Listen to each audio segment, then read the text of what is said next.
Hi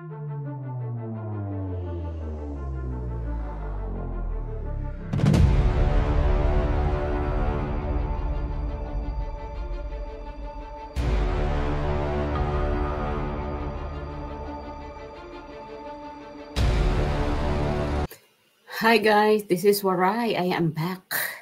Kanina morning. Biro mo yung buhay ko nasa internet na lang. Biro mo 5:30, I woke up just to accommodate our guest from South Dakota, USA, yung si Miss Alaleya. Sayang, ang daming nanghinayang sa interview ko kay Miss Alaleya o Miss Angel. Kasi maganda sana yung aming pinag-usapan, yung exchanging of experiences, experience niya dun sa US as nurse or as health worker, and then also my experience dito sa Spain as caregiver. 6:30 ako nag-accommodate ng guest in the morning. Ngayon naman 6:30 dito in the afternoon. Sobrang maliwanag pa yung araw. At after this, if we have chance to go out with my husband, we will take a walk kahit window shopping. Thank you again for watching my videos, my vlog. And Sir Eric, shout out ha. Thank you for the love and support. And to everyone watching this, especially my team, our teammates, my OFW Talk Show family, maraming salamat. Okay guys, continue po tayo. Again, meron tayo ngayon mga nakita na mga bagong mga nagre-react to Carlos Yulos and Chloe San Jose. Hindi pa rin tayo natatapos. Meron akong nakitang first time ko ito na encounter sa pag-scroll ko sa aking YouTube na merong nag-vlog na Californian o California expat kay Carlos Yulo. Ibig sabihin, hindi na lang Filipino ngayon ang nakakakita sa pagte-trend ngayon ni Carlos Yulo, but also foreigners, social media content creator, and I'm going to share you this. So hindi ito parang this is not a good news for us Filipino na binablog na tayo ng ibang lahi sa pagbabatikos. Filipinos asked me to talk about, and I said, "Are you trying to get everybody to hate me?" Because there are some things that are pretty sacred over here in the Philippines, and the relationship between family members, especially parents and children, is really one of those things. So most everybody knows that Filipino families are so close to each other. However, it doesn't always look quite as pretty behind the scenes as it does out in front. So recently, this has come to light with Carlos Yulo. Carlos is the winner of the gold medal of the recent Olympics for gymnastics. The whole country is super proud. The Philippines hasn't won a lot of gold medals, and so there's a lot of reason to celebrate and just really be super proud of what this guy achieved at the recent Olympics. But it's pretty hard to make it a day without seeing numerous news stories to this very day about him and his mom and some struggles in their relationships. Now, none of us know all the details in these type of situations, but there seems to be some disagreement just in terms of the mom's expectations with him, both with his foreigner girlfriend and also just in terms of money that went into a bank account that she was a steward of, and that apparently all the money isn't necessarily there that Carlos expected would be there. Putulin ko dyan, baka ma-CPR tayo, mag-claim ito ng CPR. Pero ilalagay ko sa description box ang kanyang channel, baka gusto niyo mapanood yung buong vlog niya. I-click niyo na lang dyan sa aking description, ilalagay ko kasi baka ma-CPR tayo kasi foreigner media, social media o content creator. Mahirap na. So guys, ito lang kasi kung bakit ko ito pina-flash kasi 'di ba? Kung if you are going to kung bakit ko ito pina-flash, but try also to watch the full video kung ano yung kanyang reactions kasi it was like 50-50. Anyway guys, ang point dito is nakakahiya na pinag-uusapan tayo ng mga ibang lahi na, ng ibang vlogger na, foreigner vloggers, kasi hindi naman nagpo-promote ng kabutihan sa ating mga Pilipino. Medyo sa impression pa lang ng mga nasa comment section, pumangit yung ating culture, the way we raise our kids. And pobre tayo eh. Mahirap ang Pilipinas kaya hindi natin pwedeng sang-ayunan lahat yung mga nasa comment section ng mga foreigner din na binabatikos nila yung ating kultura.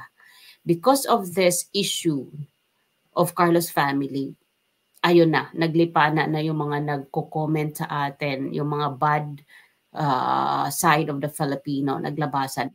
Gano'n naman talaga, wala namang perfect na culture, 'di ba? Even them na mayaman na silang bansa, still nababatikos yung kanilang culture. Pero kasi tayo yung mas preserve. I mean, yung tayo mga Filipino, kilala tayo sa buong mundo as family oriented. Pero by that comment na inaatake tayo doon sa comment section nitong California expat, mukhang red flag. Okay guys, so another thing na gusto kong i-share na latest ngayon ay ang usong attire ni Carlos Yulo na inalmahan ng mga netizen na parang napipilitan daw isuot ang new niya ngayon, new attire o the new look, the new Carlos of today. September 28, this is his outfit. Oh, 'di ba? At crop top yung kanyang sa upper at nakamaong jeans sa baba at na inalmahan to ng mga netizen sa baba dahil for sure hindi napipilitan daw dito si Carlos magsuot at si Chloe lang ang may ang may gusto si Chloe daw ang may gusto na ganito ang isuot ni Carlos na crop top sa taas. At isa pa sa mga inalmahan nila yung taga-bitbit ng bag. Ayan LV na bag ni Chloe San Jose. Hindi naman siguro yan sa kanya kasi kung sa kanya yan, hindi naman ganyan ang itsura ng panglalaking bag. Kasi nung kay guesting niya kay Miss Tony, binatikos doon sa lipstick, which is totoo naman, nagle-lipstick naman talaga pag nag-guesting kami Tony kasi naalala nyo si Diwata noon. Si Diwata, kapuoray nun ko yun. Pero eto Puryata May Diwata. Noong nag-guest ka kay Tony Talks, para kang bumangon sa kabaong. Sobrang kapal ng makeup mo talaga as in. Sorry naman. Waray nun itong si Diwata. So I'm speaking here waray. Diwata, ayaw kalangot kay Jokla. Pero umudad to, like kabumangon ka sa kabao. Very bad. Anyway guys, so isa yan kasi sa mga binatikos ng mga tao, yung pag-guest ni Carlos Yulo sa Tony Talks na naka-lipstick na makapal. Ngayon naman, ito na naman na crop top. Ito na naman, grabe talaga mga Pilipino, Diyos mio. So guys, appropriate ba yung suot niya na naka-crop top ng Adidas and then naka-LV na pababay na bagay ba? Okay, next. Binabatikos talaga si Carlos Yulo sa mga pagbibitbit ng bag ni Chloe San Jose kasi meron pa yata tayo dito. Aside sa taga-bitbit ng bag, taga-payong pa.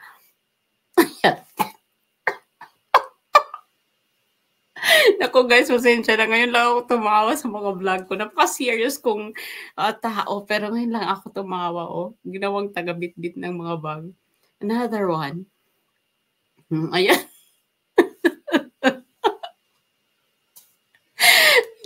Ay, Diyos ko po. Ito yung katatawanan na portion sa couple neto ng mga immature talaga. Hindi sila appropriate.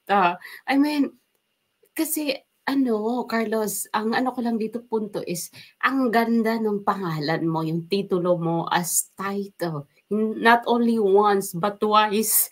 Tapos taga-bit-bit ka lang ng bag ng mga pang-girl. Nakita niyo ba si Manny Pacquiao na nagbibit-bit ng bag ni Jinky? Di ba? Hindi. Hindi naman Wala namang mga nag-uwi ng karangalan sa Pilipinas na taga-bit-bit ng bag. Sino pa ba yung mga nag-uwi ng karangalan sa Pilipinas?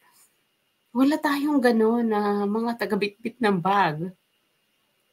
Si Miss Catriona Gray, nung nanalo sa Miss Universe, nakita niyo ba na taga-bit-bit yung kanyang boyfriend noon? Di ba wala naman tayong nakita yung showbiz boyfriend niya? Ngayon, ano nangyari, Carlos? Ay, nako po. Ayan o. Ano nangyari dyan? So, ayan. Ito yung gayahin mo, si Obiena. Ang dami ng kanya mga endorsement. Ayan no? Sa Puma, sa Alliance, sa Ayala Land, sa Summit Drinking Water, sa Visa, sa Pure Gold, sa Rabisco Extreme, sa Porche Design, ayan. Sa Alagang Lourdes, Smart, PLDT, Licardi.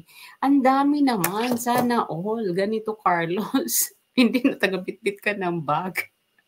Ano ba yan? Nasira yung moment ng pagkapanalo mo sa Olympics. Ginawa kang chaperon at taga-bitbit ng bag at taga-pahayong. Alam mo, hindi naman masama yun kasi diba, yun yung isa sa mga culture nating Filipino na we really take care of our partner. Pero at the same time, meron kang titulo na inaalagaan, na pangalan na inalagaan.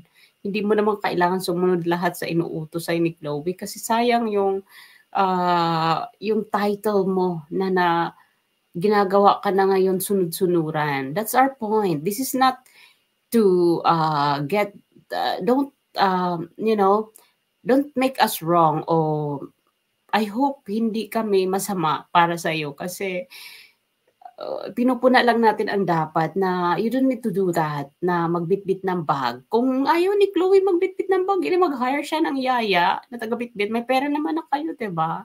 Hindi lang ikaw kasi ang pangit na tingnan. Mababa pa yung height mo kasi hindi naman tayo pinalad na magkaroon ng height kasi ako mapandak din ako eh. Pero wala naman akong title na dinadala sa Pilipinas. I mean, I am just an OFW contributing remittance to the country. At isa ako sa mga nagbigay ng papremyo mo. Why?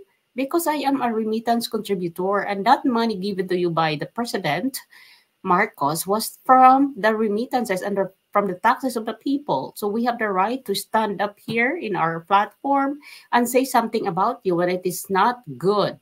Yun po ang point.